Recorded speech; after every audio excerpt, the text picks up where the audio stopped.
हई रंगाबाज हो, हई रंगाबाज हो।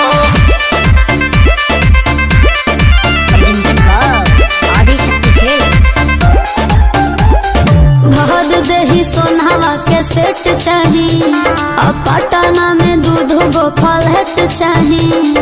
एक 1 BHK, एक 2 BHK, एक में मैं रहूंगी और एक में जिम करूंगी। ओके जानो? भद देही सोनावा के सेट चाही, पटना में दूध गो फलहट चाही। अरे एक करे जा, तू जितना खर्चा करेबू हम उतना खर्चा करब। ओकरा खातिर हम भागल ना हई।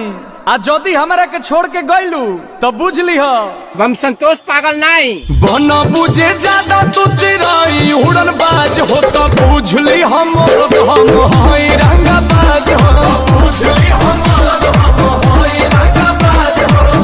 तू जानत हुआ कि हम ग्रेड ए पढ़ नहीं।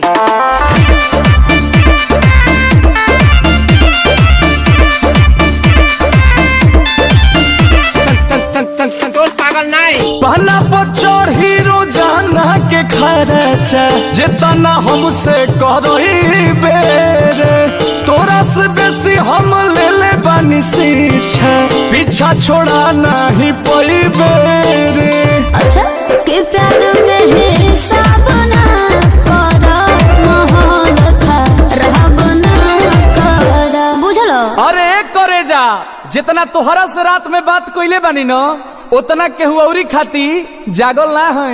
लेकिन जदी तू हमार दिल तुरलू तो बुझ लीह हम संतोष पागल नहीं।